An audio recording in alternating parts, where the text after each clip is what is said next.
very different ideas for me. I think the exact words they used was hell no. And since they were paying for much of my education at the time, I shifted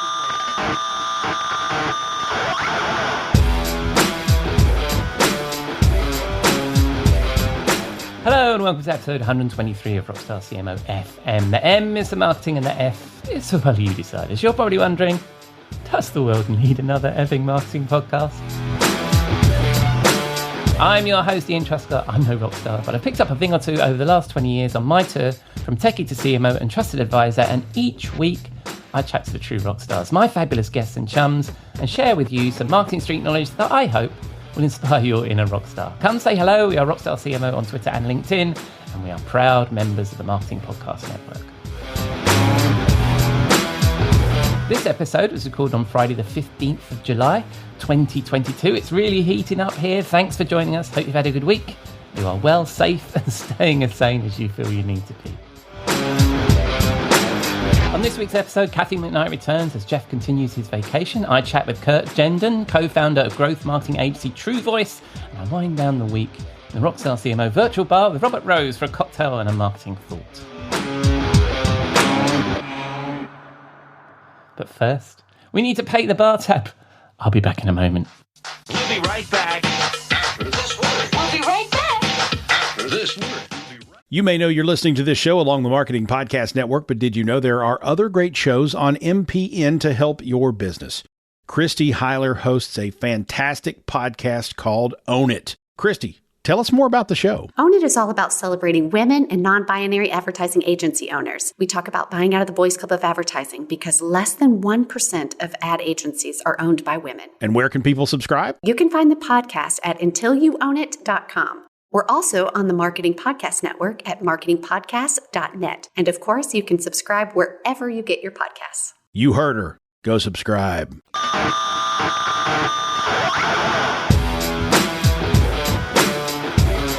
On to our first segment with Jeff away. I'm joined by my chum, Cathy McKnight, the chief solver of problems at the Content Advisory. And she asks, should we be breaking up with our website?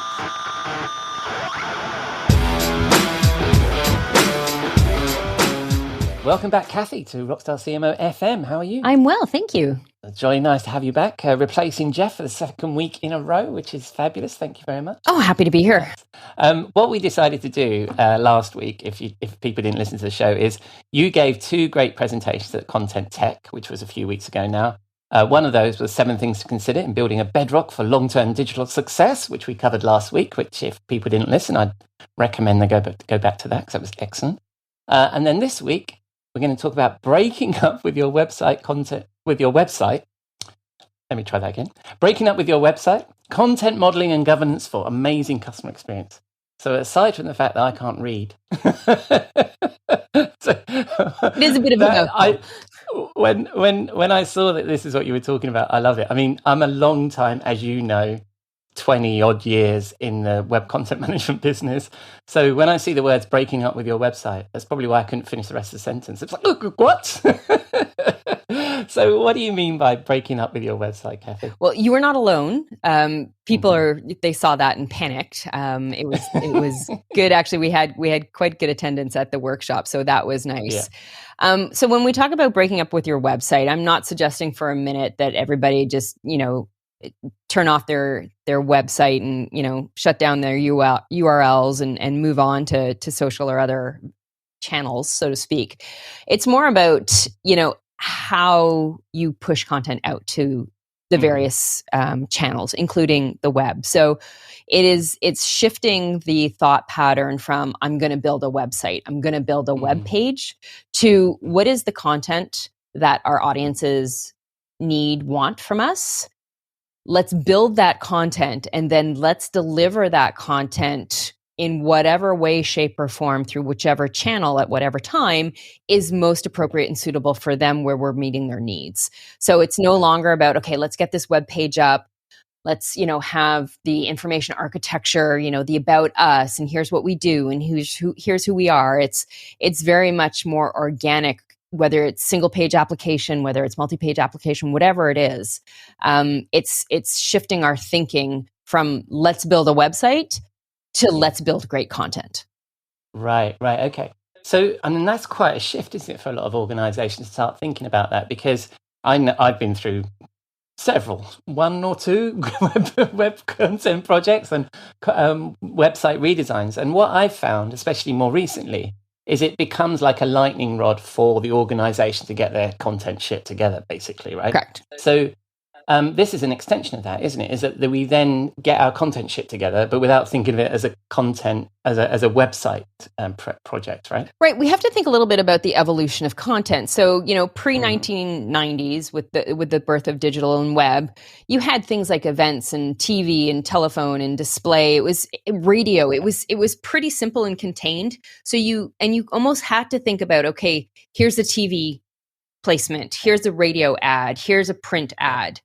Then you start moving into an expansion of that in through the 90s, and then the 2000s hit and it's all digital, right? You've got landing pages and microsites and videos and different delivery mechanisms like webinars and affiliate marketing. And if you were to just create the pieces, which many companies still do, for all of those individual things, it becomes this onerous task, and you end up with this big pile of, no offense to anybody, crap content that you can't reuse. It's a one-off, so hardly worth the investment, right? You're not, it's not everyone's going to be the dunk in the dark impact kind of piece. Yeah. And then the channels have just proliferated, and where people are and how they want content and when they're looking for content. So by stepping back and thinking about the content first, the message, the story, the experience outside of the channel, then we start being able to be more nimble and agile and deliver it as the audiences want. Right. And so it sounds like as well, there's another step back from that, which is, what does the audience need? Precisely. And then how am I going to deliver that on what channel? Not I need to create a website because everybody else is doing it. Precisely. Right. So where do you start with something like that? So you start with a shift in thought process. So rather than jumping to, we need a website, we need a white paper, we need a webinar, we need an infographic, continue to insert all of the multitude. I think I came up with almost 60 different types of content, like assets. We need to think about content from a content component perspective. So we need an interview with a subject matter expert. We need research on X. We need photographs of Y. And so what are those content components, those baseline pieces that will then be able to be cut up, mixed, melded in order to deliver in whatever format that audiences need when they need them. So we're not creating, this long form white paper, which then other parts of the organization who go, oh, that's a great quote, I want to use that. Or there's a great image or a diagram in there. And they're literally taking screenshots or whatnot of PDFs and repurposing. If we start with the content component, then they're able to access that data. I mean, and that's a whole other conversation we can have about what you need from a MarTech stack to enable this process.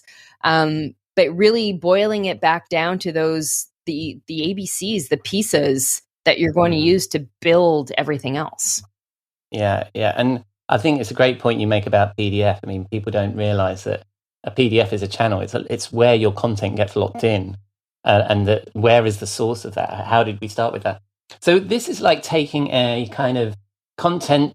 I mean, didn't we used to call this content first strategy? And isn't this more about, let's figure out what it is that we want to say, how we want to, and who we're going to address, and then start creating the content around that.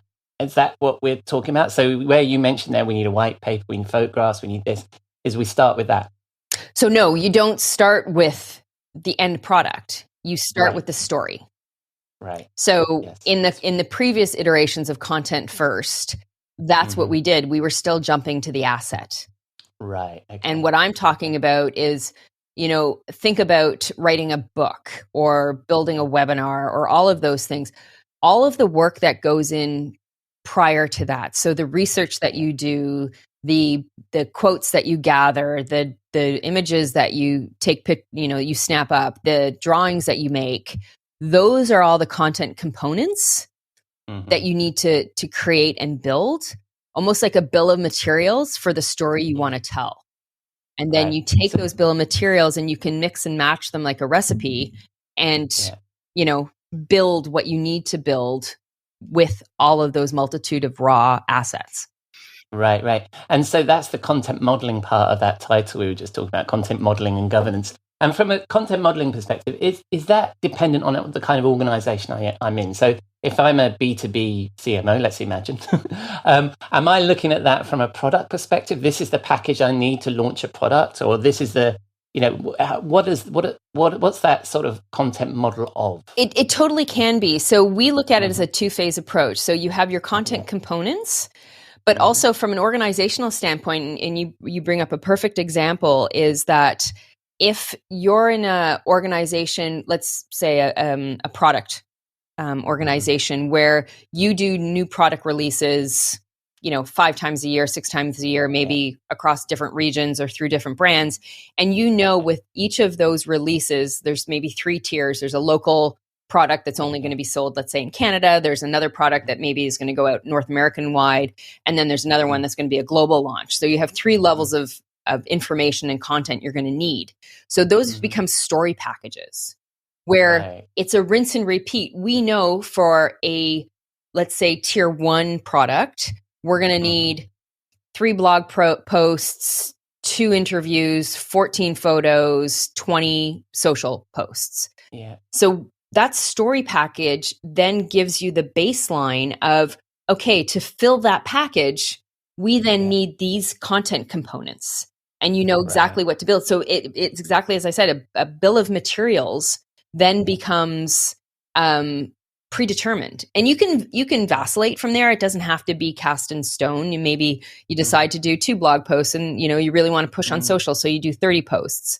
And then the next tier up would be more, and then the top one again, more pieces again. But people understand and are able to prepare. Okay, we may not know exactly what the product is going to look like, and we may not have all of the details, but we know in January, June, and November, we're going to have a global product release. So they can start building that. They can start preparing. And even if it's just resource planning, they understand that. So the more definition you can have around the content you're creating, the better prepared you are. And that gets into supportive governance, resource management, budgeting, you name it.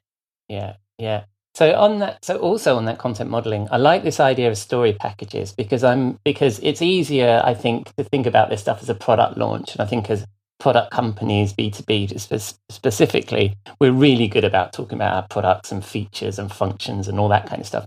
But could a content package also be, a story package also be that we want to be perceived as the most secure solution in the market, or something like that, something more, a thought leadership topic that maybe we want to talk about? Yeah. So again, from a story package process, it starts with the theme or initiative. So what is it that we want to talk about because our customers or audiences want to talk about it, right? It's not about, this is what we want to tell everybody. And if it aligns, great. If it doesn't, don't waste your time, right?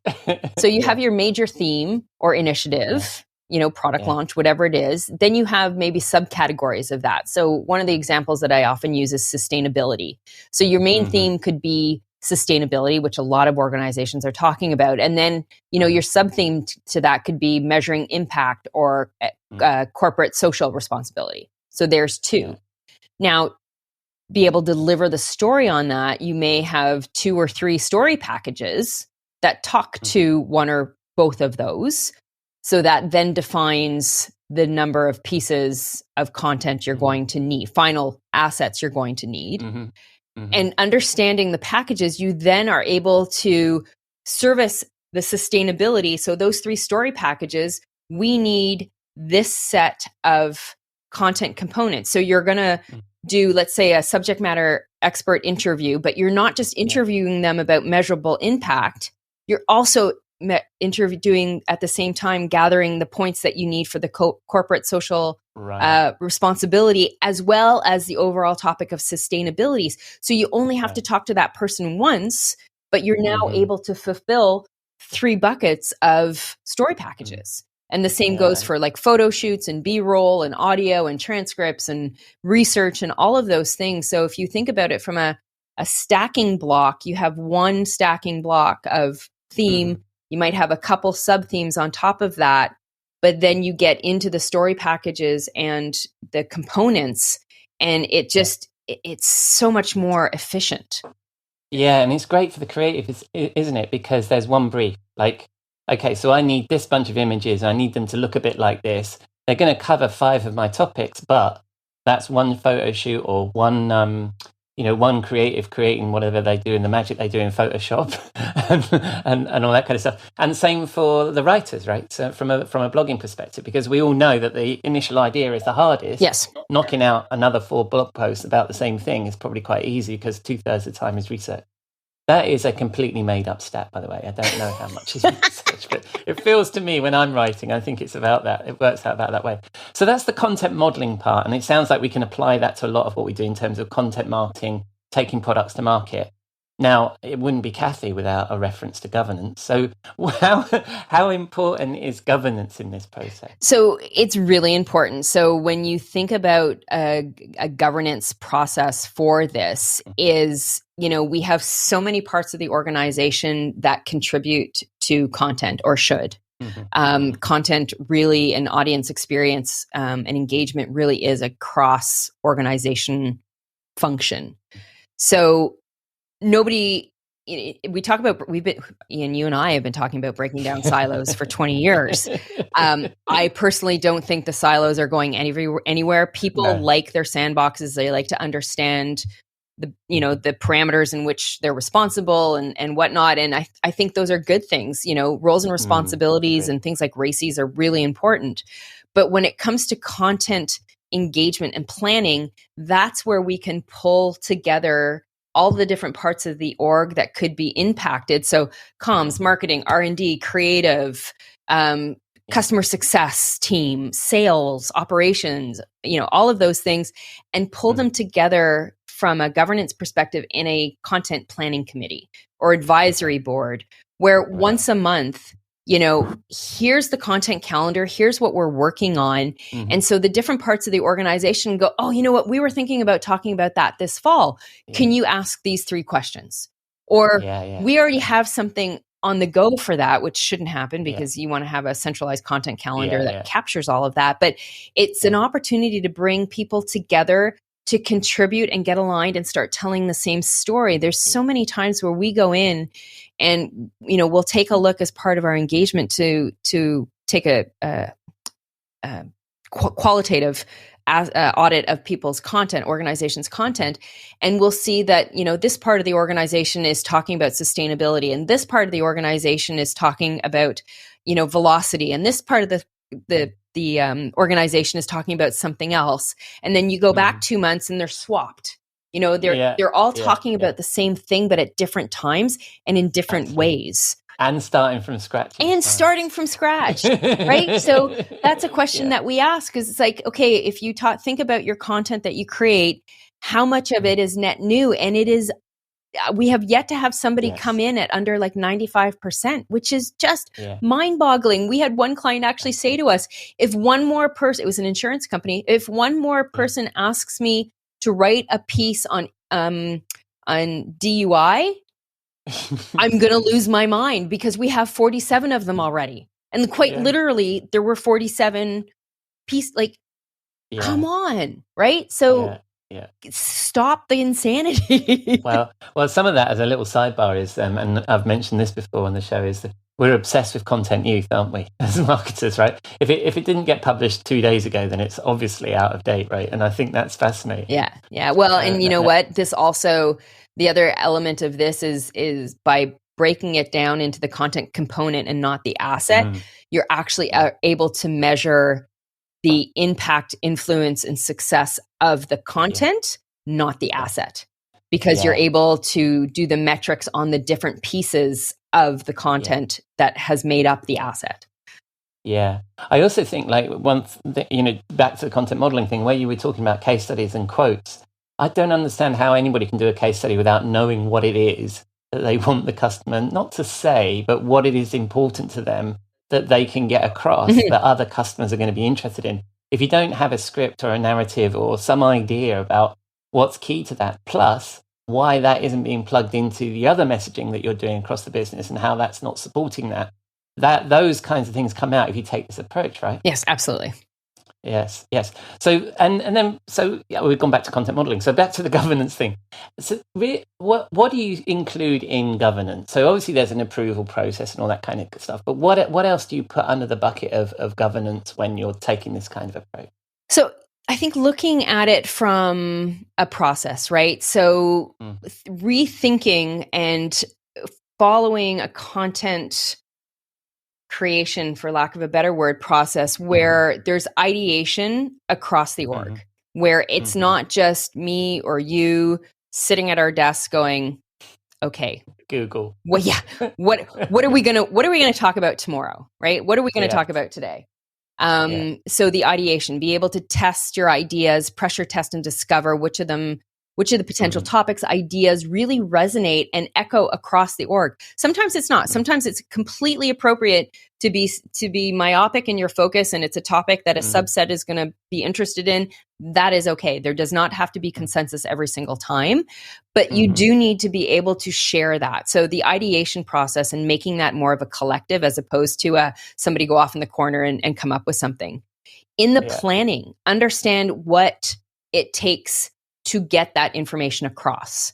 What are the best methods? What's worked? So going back to your data and your metrics, engaging the C pros, creative pros, professionals whether they're in our organization, whether they are contractors or within agencies, are often the last ones to get pulled into stuff. And that is absolutely the worst way, right? You need to bring them into the beginning because they'll be able to tell you what's hip and cool and what's moving forward. So you may have loved something, you saw something last week. Well, you know what? Somebody produced that 3 months ago. And now there's this brand new thing. So let's get edgy. Let's move forward and try something different.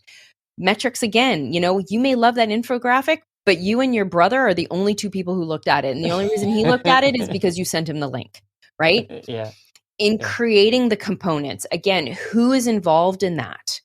Who needs to review it? Is there legal? Is there regulatory? Do you have to go through some other kind of operational assessment? Where's the information coming from? So where's the parent information? Is it in your content management system? Is it in your PIM? Is it in your DAM? So understanding where that information is going to reside. The editing process, again, from a governance standpoint, that RACI model, who's responsible, who's accountable, who's going to be consultant, and who's going to be informed, right? And keep to that because we see so many organizations getting slowed down, bogged down by, our VP likes to look at everything before it goes out. Well, you know what? Your VP is an engineer and couldn't put a cohesive paragraph together if you paid them because that's not what they do. So great. We have no experience with that. No, none whatsoever. And I'm not picking on engineers. I know a lot of really super smart, creative engineers. But I'm thinking of somebody very specific in that example. But it's okay to inform them, right? And let them feel that they're, and make them a part of the process, but they can't be the gate, right? So understanding who the gates should be. And then how's it going to be structured, right? Having that vision from, how are you going to take all those raw pieces, that ingredients, and are you baking a loaf of bread? Are you making cookies? Are you doing brownies? Like, what's the final output going to look like? Right. But the important part there is we're thinking about that at the end rather than at the beginning, which I think takes us to the. It's really hard. Our conversation. People really struggle with that. Yeah, I can imagine. Well, I mean, I love the title of the presentation. Starting off with breaking up with your website. That's exactly what we're talking about there. So that's excellent. All right, Cathy. Well, we're out of time. Thank you very much for standing in for Jeff. Well, I mean, you're welcome on the show anytime. Yeah. Well, thank you. I don't need to invent a holiday for Jeff and have him bundled into the back of a car or anything like that. I mean, that didn't happen. Genuinely on holiday.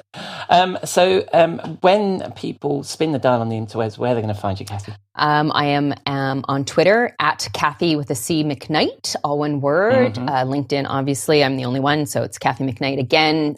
Sweet. TCA, our website is contentadvisory.net, and we have a ton of writing and thoughts on this, obviously, that you can find there. And as well, I've got a newly launched podcast called unchartedjourneys.net, where I would love people to come and listen. And if anybody has suggestion for someone to interview, please drop me a note and let me know. It's a wonderful podcast, and I'm always recommending podcasts on my own podcast. I know, so I love people find the time to listen to all these things. So that's excellent. Thank you very much, Cathy. And the final order of business, as you know from our format, is I need a song. Or what am I going to play out with on this one? Yeah, so this one was tough because I had a bunch. There was, I Hate Myself for Loving You, Joan Jett and the Blackhearts, because, people want to change, but they just, they're so comfortable with their website and the asset production. And I'm like, no, that's not right. Sounds perfect to me. Yeah. There was With or Without You by U2, because what? The world is moving forward in this way, whether you join us or not. But I think I've got to go with There's Always Something There to Remind Me. So it keeps you anchored in where we've been, but moving forward. Okay. So there's always something there to remind me. Naked Eyes. By Naked Eyes. I'll be playing out with that. That's perfect. Thank you very much, Cathy. And I look forward to speaking to you soon, both personally and on the podcast. Thank you. So enjoy the rest of your day and see you soon. Thanks, Ian. Cheers, Cathy. Cheers. Bye-bye. I walk along the city streets you used to walk along with me, and every step I take reminds me of just how we used to be. Oh, how can I forget you, girl? And there is always something there to remind me. Always something there to remind me. Thank you, Cathy. And that was a version of the Burt Bacharach classic, Always Something There to Remind Me by Naked Eyes from 1983. Always a pleasure to chat with Cathy. And if you want more of Cathy, I'll include all her links in the show notes. On to our guest. Kurt Genden is the co-founder and managing partner of the full funnel growth marketing firm TrueVoice, translating the true voice of their customers into a meaningful, targeted full funnel marketing strategy that transforms marketing into an engine for growth. Part marketer, part data scientist, and part digital anthropologist, Kurt is a seasoned executive with more than 3 decades of analytical, technical, and management expertise. Prior to co-founding TrueVoice, Kurt served in executive planning roles at several global agencies, including Omnicom, Interpublic Group, and Edelman. A fascinating chat. I hope you enjoy this conversation.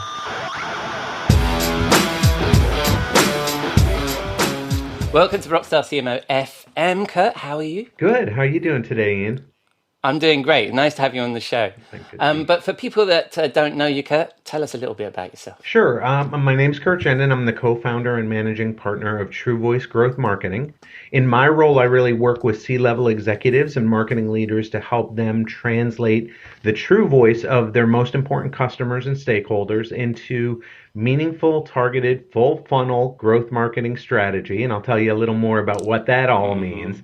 But really designed to increase demand, drive acquisition, improve retention, and measurable revenue. All the things that all of us marketers strive for each and every day.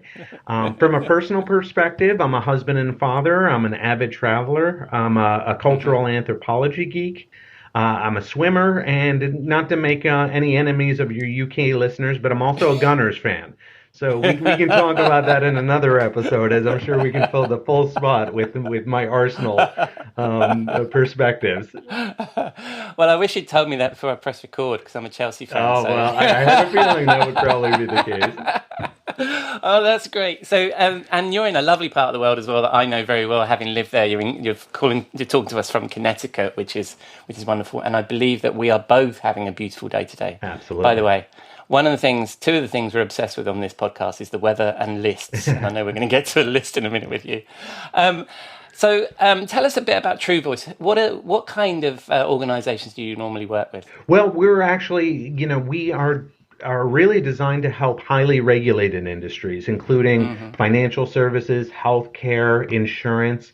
And our job with them is really to help them find, nurture, and convert their hard to reach and high value customers and stakeholders at every part of the sales funnel and in every part of the journey. And what's really special about TrueVoice that we'll talk a lot about today is our revolutionary access to real-time data sets of more than 160 million individuals. And what that does is it Wow. provides company with really a holy grail in an increasingly cookieless world of Hmm. ownable first-party real-time customer data and an understanding of customer behavior that really previously was just unattainable. And Hmm. we'll talk a bit more about how we leverage that access powered by our AI and proprietary machine learning to identify a company's best prospects, who they are, what they aspire to achieve, and what success looks like for them. To engineer scalable and replicable cross-channel experiences that really transform marketing into a growth center. I'm sorry, an engine for growth within the Right. organization. Right. Yeah, absolutely. I mean, that's a big watchword here on the podcast is we talk about marketing's role in growth, and I like that. I mean, True Voice is the perfect name, isn't it? You've got that insight, and again, another hot topic is an insight into the customers Oh, and what you can it's provide. what So. drives everything, right? Yeah, absolutely. So a little bit about you. In my research and in our discussions, I noticed that you had your earlier career in big agency. So what inspired you to come into the marketing industry? Well, it's a little bit of a backstory, right? Like many, Hmm. in our industry, I didn't grow up saying I really want to be a marketer. Yeah. In fact, I was an aspiring cultural anthropologist at university. Hmm. However, my parents had very different ideas for me. I think the exact words they used was hell no. Um, and since they were paying for much of my education at the time, I shifted my Yes. attention to marketing as a way to combine my interest and love for behavior while Hmm. hopefully still being able to feed myself. And so, what Yes. drew me to agencies is the same thing that ultimately compelled me to start TrueVoice, which was my desire for innovation. At the time, large agencies were the hub of innovation, especially during the exciting early days of the internet and social media. And I'm probably dating myself, but Yeah. that's the realities of I was age, there. right? Yeah. Yeah. But for me, with the rise of the digital consumer, if you will, the most exciting Hmm. opportunity was around the access of the huge amounts of data, publicly available, unsolicited behavioral data that we could use to not only understand consumers, but Hmm. influence better, more responsive marketing. And so Right. I started building systems to capture and translate this data for planning purposes. But, these were the early days, and I experienced a lot of resistance from creative departments that believed data had Hmm. simply got in the way of their creative process. And so Hmm. they were only interested in the data that supported the ideas they had already come up with. And that was a real challenge. And so as most agencies at that time were driven by their creative departments, it became clear that if I wanted to innovate the way marketing is done and the way we understand customers, I need to do it on my own. And that's how TrueVoice was born.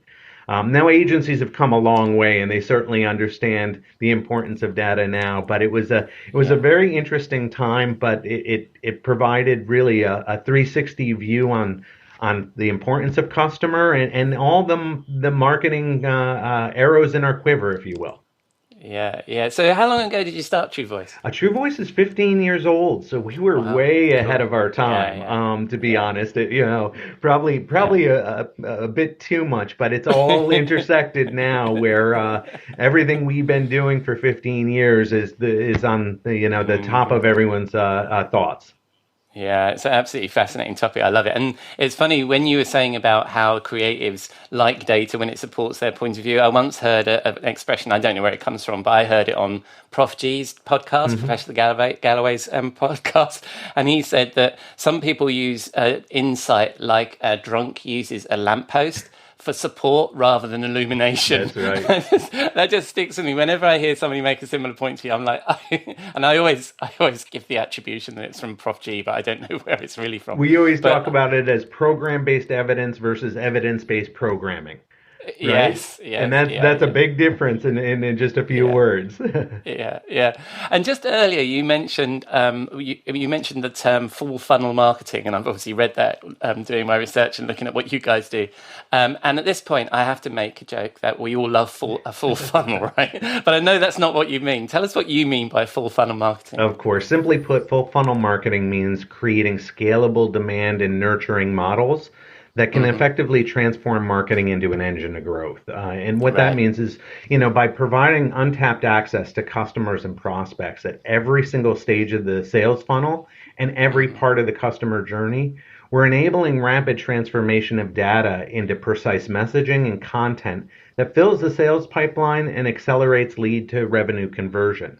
And then the concept of full funnel marketing isn't really new, right? But it's become so much more relevant than ever before, especially at larger companies now, as a result of a lot of different internal and external issues that really are facing every marketer across every industry. I mean, externally, COVID's changed everything, Yeah. right? And the seismic shifts that have happened in customer behavior, coupled with the acceleration of digital adoption, it really demands a new, evolved approach to marketing. And this demand has really been further compounded with the increasing internal pressures on marketing leaders to shift from being a cost center to an engine for revenue, right? So, in fact, I read a recent study by McKinsey that really summed it up, which is 83% of CEOs are looking to marketing as a growth engine for the business. However, only about 20% of CMOs feel like they're actually prepared to deliver on that.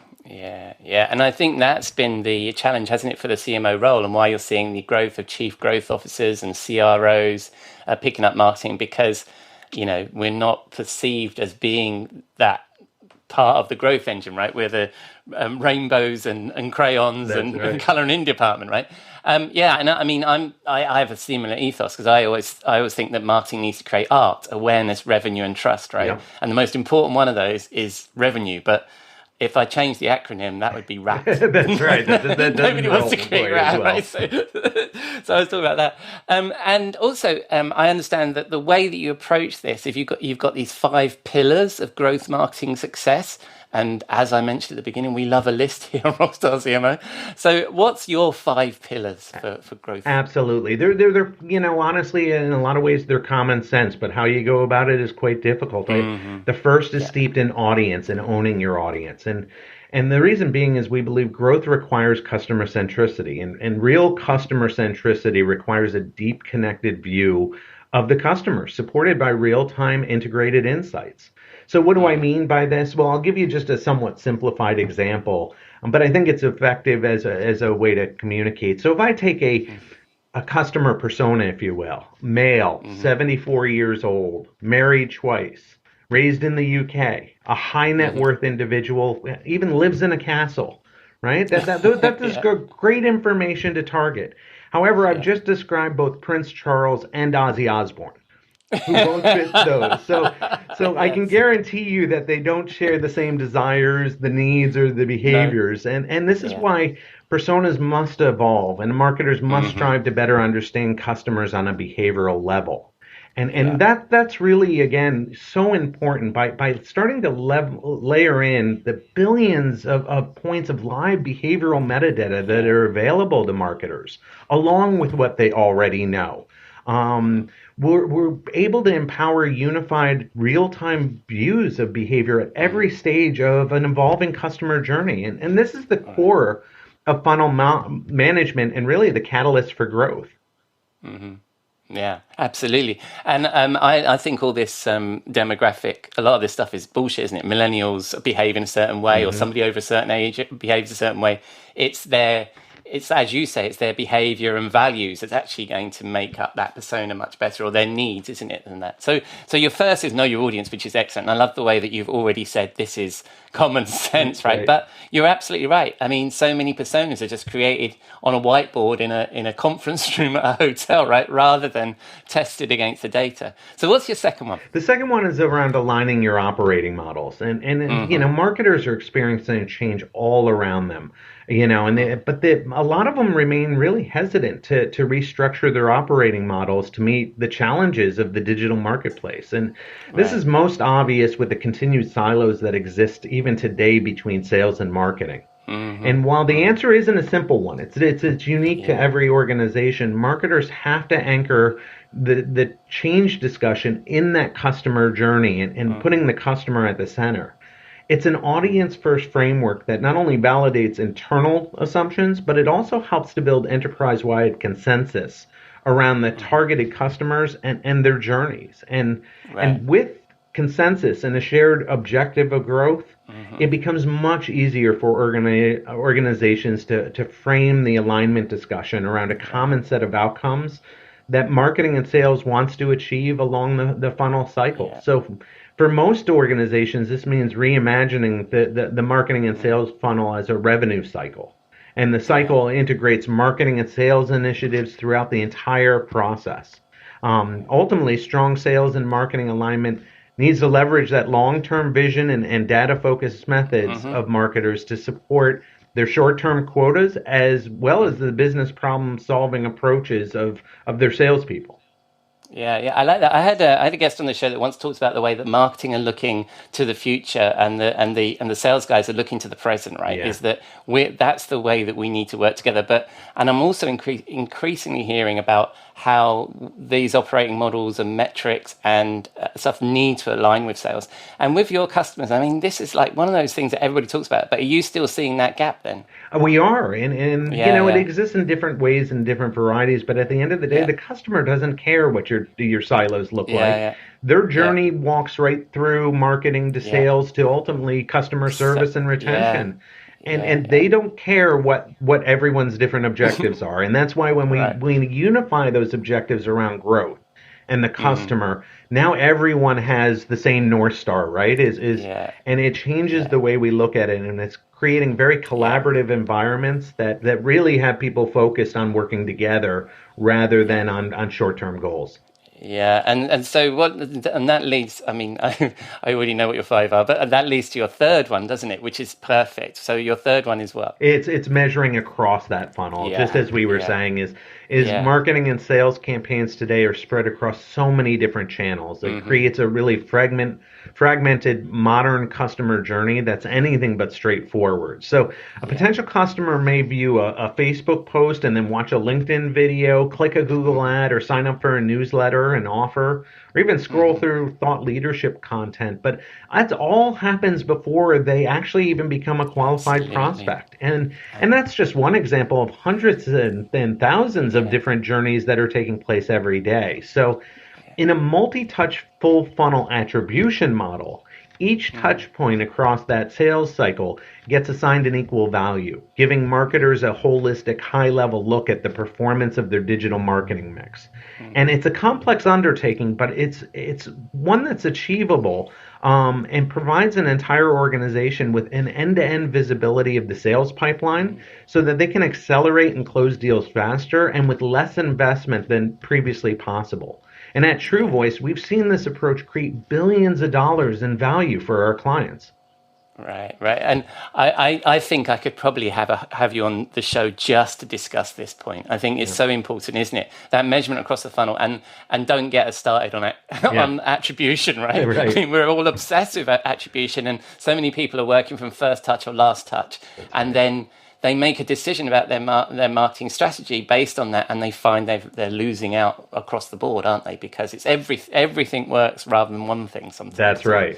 So so I like that. So we know our audience. We're aligning on our operating model. We're now measuring across the funnel. So what's the next step? The next one is adopting a test and learn approach. My clients, my staff, even my son will tell you. One of my favorite sayings is fail fast, fail small, and fail as many times as you need to get the learnings to hit it out of the park.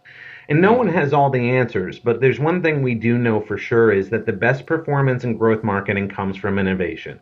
And innovation comes from testing something new, analyzing that information, and changing the course to respond to the results.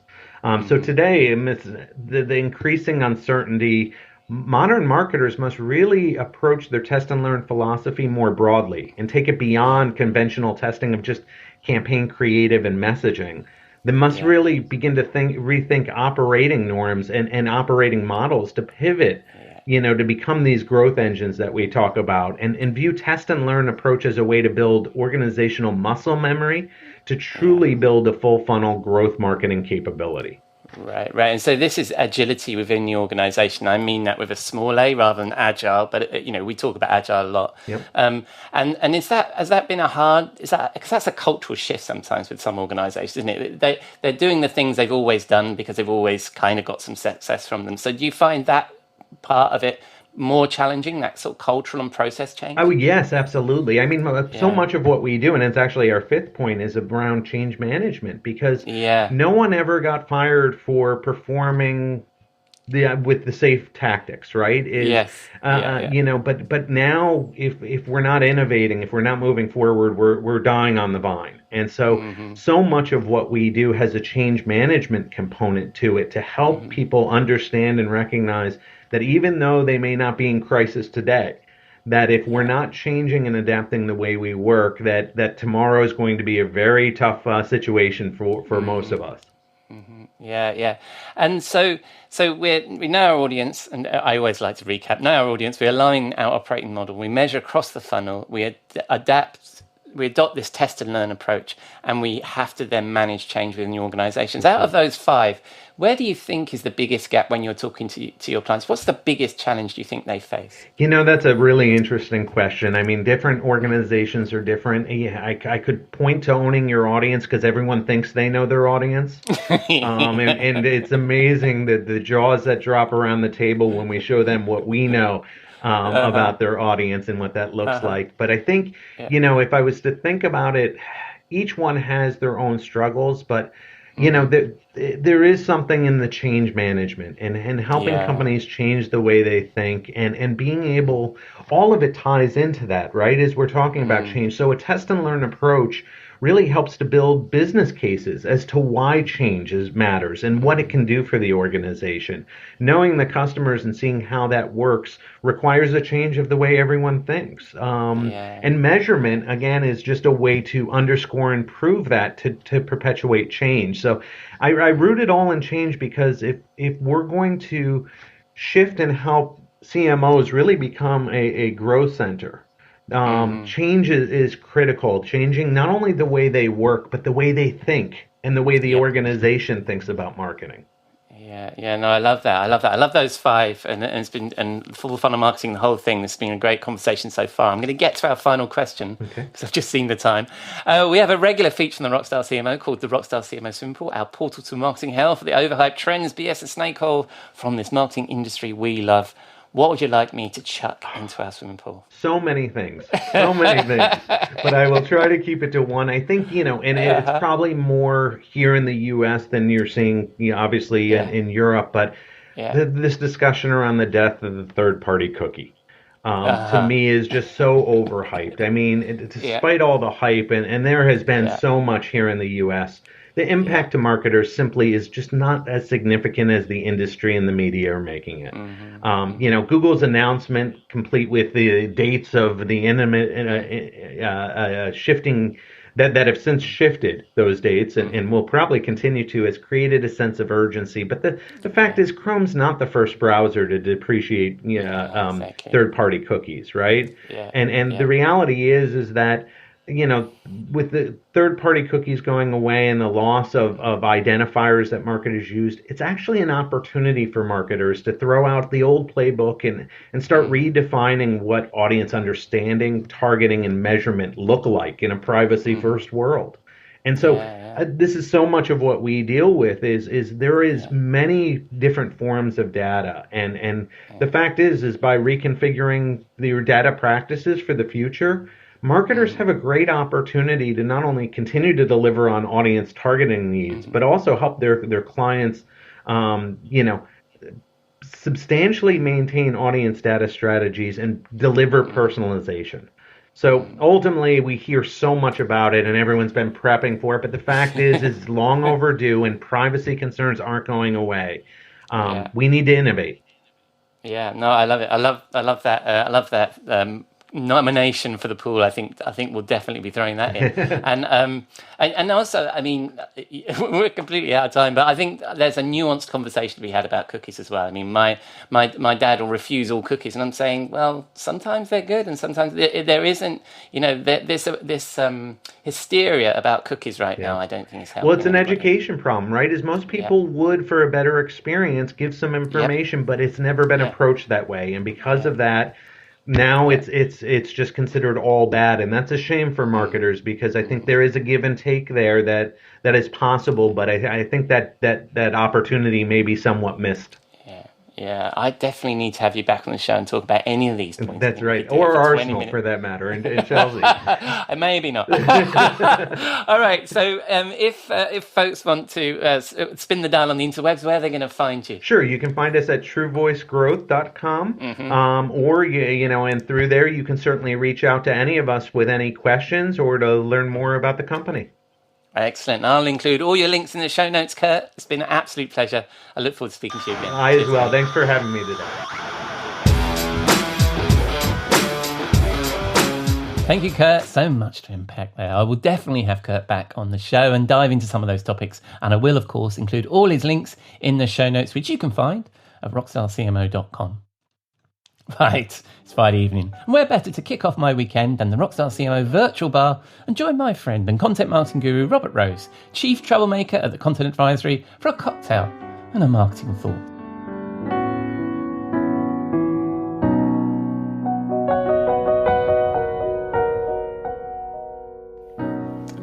Good evening, Robert. What do you think? Hello, my friend, and welcome to the bar. And a good long week, and nice to end it sitting here making what's going to be a fancy cocktail here. I have something a little different on tap tonight for us.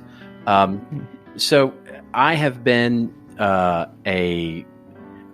listening to 1980s music, as I am wont to do all week. So I am literally in an 80s sort of frame of mind, and that, I mean, that obviously that ages me a bit, but it sounds bang on for this podcast, mate. Yeah, it's the kind of the music I've been listening to. A lot of Depeche Mode. I got into it because I was listening to the Kate Bush thing, because that, of course, has become huge with the Stranger Things rollout. Yeah. In any event, one of the most popular drinks in the 1980s, which fits the 1980s so well, was a cocktail called the Sex on the Beach. Do you remember this? Oh yes, yeah. So that was a very nasty drink that basically had vodka and peach schnapps, which of course schnapps in the 1980s was a huge thing, and cranberry juice. And that was your classic Sex on the Beach cocktail. So this week for us, I have reinvented the Sex on the Beach, and I'm just calling it the lovemaking on the beach, because it's much fancier and much prettier. So for this, what you need is a few things. One, vodka, obviously. But second this is the most important ingredient, is an Armagnac, a lovely Armagnac brandy. And specifically, if you can find one that has more peach in it or more fruit in it. But there are plenty out there that have lots of vanilla and very nutty flavors. But that with vodka mixed with your cranberry juice, fresh cranberry juice, obviously, if you can find it, makes a lovemaking on the beach, and a lovely. I'll put it this way: it's a bracing cocktail. It's quite strong, but wonderful, and a great way to go into the summer evening with a buzz. I love the sound of that. Well, let's see if I can make some magic love here using just the ingredients of my desktop bar. So I'm going to start with the with something very similar to vodka, I think. I'm going to start with some Hendrick's gin. Which is... Oh, hang on. I'm going to put some ice in my glass first, right? I should do that. Can't make love without ice, can you? don't think. Did you put ice in yours? Yes, definitely put ice in Yeah, this. jolly good. All right, I'm going to sling some of this in here. So there we go. So what else did we put in there? You said some cranberry juice. Some cranberry juice, yeah. Mm-hmm. And Armagnac. And I have again reached for the wonderful people at Fever Tree who make up all of my mixers. And luckily, this week, they found the most English of cranberries and they've put cucumber in here. Ah, yes. Well, that's not Armagnac, but it is. Oh, yeah. The Armagnac. Can I just put some more gin in? Yeah, there you go. Just add more gin. We'll substitute for that. That's a fine idea. Let's drop more gin. Jolly good. Okay, let's give this a taste. That's delicious, Robert. I could drink one of these every week. What are we calling that? Well, I'm calling it a lovemaking on the beach because it's an upgraded, fancier version of a sex on a beach. Yes, and I think this definitely is. I love it. And dare I ask where we're going to be drinking these wonderful drinks? Well, of course, we have to be on a beach somewhere, don't we? Absolutely. Yeah, I think we need to be on a beach, and I think I have a bias for my beach life, which is Hawaii, and yes. Specifically Kauai, the Kauai, that island, which is much less populated and much less touristy than the other, but any Hawaiian island would do, I suppose, for a beach type setting, and drinking one of these fancy drinks as we stick our toes in the sand and get out of the heat that is where I am right now in Southern California. Yeah, I love it. No, we're having a heat wave too, which is something we've got in common for a change. Yeah. So there you go. So that sounds wonderful. And then, so we're drinking these drinks. We're talking about. Well, we're probably not talking about the name that they're made of. We don't do that. We're gentlemen. But the conversation turns to marketing. What are we talking about this week? Well, this week we're talking about the sexiest thing because, we're drinking the sex on the beach. The sexiest thing in marketing, which is, of course, content audits. Oh, yes. Yeah. Oh. Yay, let us do a content audit, said nobody ever. But it's an important. Be still my beating heart. Yeah, it's an important thing, and the reason I want to bring it up is because it's something I've been thinking about lately, and what made me think of it was there's a guy by the name of Dan Sullivan, and Dan Sullivan is one of those entrepreneur. In fact, he's one of the original sort of OG entrepreneur coaches, going back to the mid 70s and 80s. Speaking of 1980s. And he's written a bunch of books, and one of his books I was actually rereading. It's called The 4 C's Formula, Your Building Blocks of Growth as an Entrepreneur. Interesting, good, sort of inspirational book for entrepreneurs. But one of the things that he talks about is, he says, any new capability that we get creates confidence, right? So it creates a confidence ahead of it. So if we look forward in time, we're more confident with this new capability than we were before we had that capability. He says, but it also rearranges everything behind it. In other words, it rearranges your past. A new capability not only changes your confidence about the future, it also rearranges your past. And I love that idea because what it says is that acquiring some new capability gives us new insights into how we acquired, one, our existing capabilities, and two, it lets us kind of have new perspective on our past and let's, in some ways, change the past. And an example of that is so one of the things that I think I'm relatively good at, or a skill that I've acquired over my many, days and weeks and months and years of doing consulting, is that I can help people take esoteric ideas and turn them into sort of pragmatic plans. And one of the interesting things is that as I've sharpened that skill, as I've gained that capability, it's put decisions I made as a kid or as a young adult in new perspectives. And so it helps me reboot my origin story in many ways, right, and look at my decisions in a different way. Well, this is one of the real values that doing a content audit can provide, because as we change our story, our brand story, to something new or evolve it or come to some new capability as a brand or those kinds of things, looking at the content in our wake, which we created, all that stuff, the thought leadership, the marketing, the blogs, all the things that we created in the past, there's an opportunity there not to just look at it in the boring content audit manner of saying, oh, is it searchable? Is it outdated? Does it have the wrong logo on it? Does it have the wrong thing? We can say, is it telling the right story, or is it telling the wrong story, or do we want to reboot that story? And so looking at things like, this outdated white paper, well, how might we, it's really good, except it just makes the wrong point in the present tense. Well, how might we reimagine it and change that white paper into something that basically fits into what we believe now? Or these amazing articles that we created with some, thought leader that has now turned into a competitor. Well, why don't we just delete those and change the fact that we never did them? And, or these series of webinars that never got promoted in the right way, then why don't we re-promote them or twist them, change them, et cetera, so that they become assets for us? And so it's that changing all the content in our past can really help us reboot whatever our current story is. And I think the other side of that is and why this is so important is because one of the reasons we do a content audit is because, we want to prune what's there and keep ourselves sharp, and relevant. And that's a hard thing to do. When, in today's digital world, it's actually easier and more cost effective in some cases to simply let stuff lie. It's actually taking to go delete it and change it and all of that.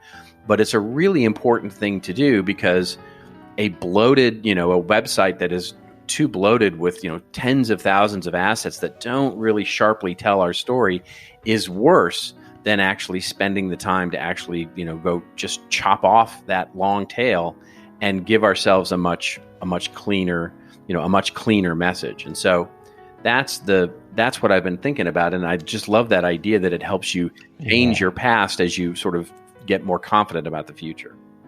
Yeah, I like that. And so you can add what you've learned to those old assets and enrich them further, right? Is that what you're saying? Yeah, that's exactly right. Yeah, you can add, absolutely. delete, change, but it's not just in a way that says, the logo's wrong, or this one isn't good for SEO anymore, or this one doesn't convert at a specific level anymore, or this page hasn't been visited anymore.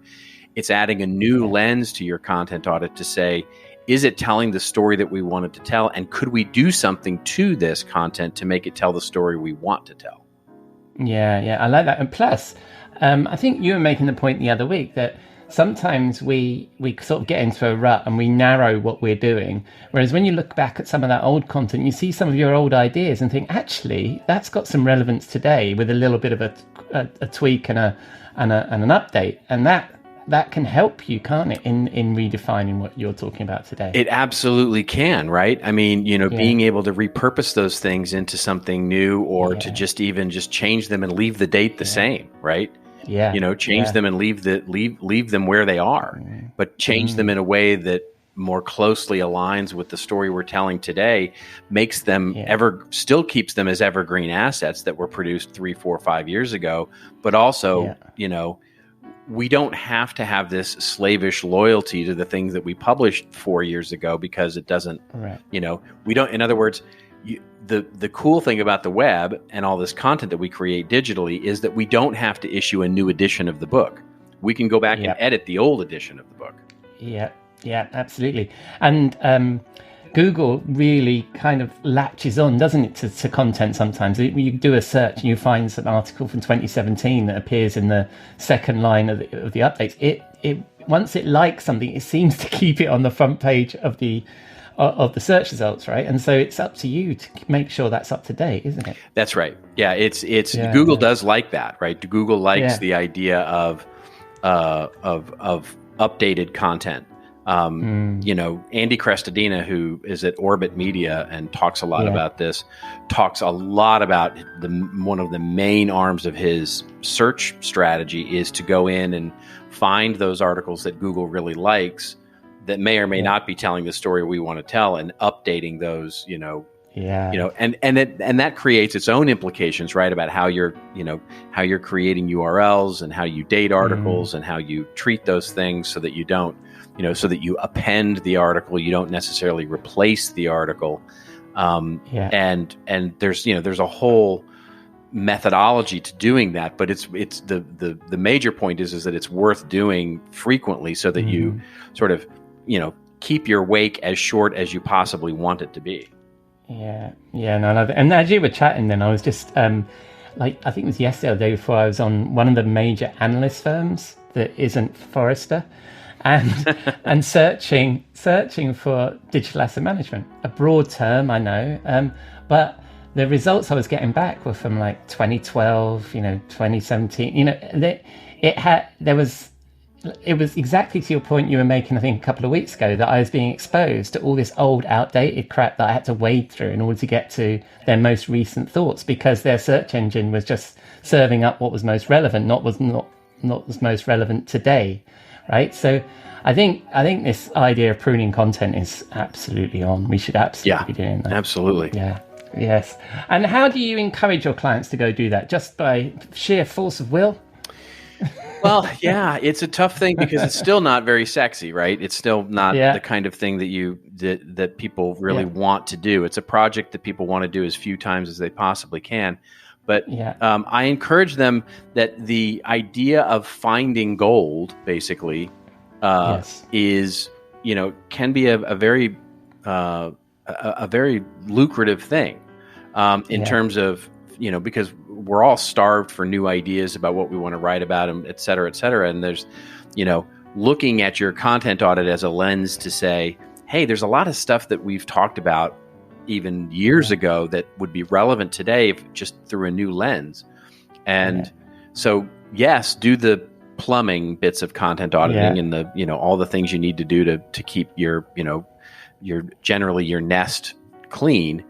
But it's also a great idea generation exercise as well. So that's how I've been trying to convince clients to look at it.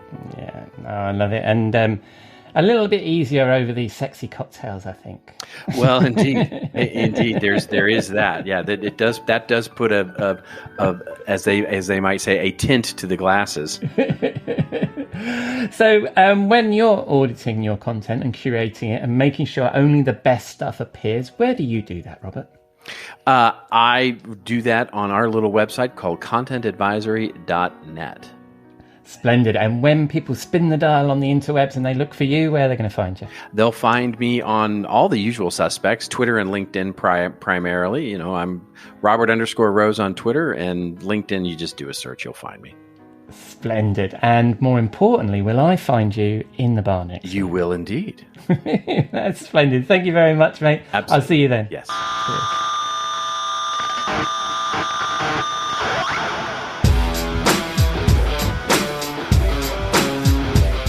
Thank you, Robert. There you go. Grab a cocktail and start the sexy business of doing a content audit. So that's a wrap on episode 123 of the Rockstar CMO effing marketing podcast. I've been your host, Ian Truscott. Thanks again to Cathy, Kurt and Robert for sharing their insight. Please say hello to them. I'll include all their links in the show notes, which you can find on your favourite podcast app or rockstarcmo.com, where you can also find all our previous episodes. But most of all, thank you for dropping a dime into your podcasting jukebox, selecting our track and jiving along with us. So, does the world need another effing marketing podcast? Please let us know on the socials, or drop a rating or review in your favourite podcast app. Or just keep listening. I'm glad you're here. Next week, Jeff is back. Looking forward to catching up with him. I meet Joyce Young, Head of Marketing at 3D printing startup Surit Technologies, and Robert will be back in our virtual bar. Until then, have a great week, and I hope you'll again join us here on Rockstar CMO FM.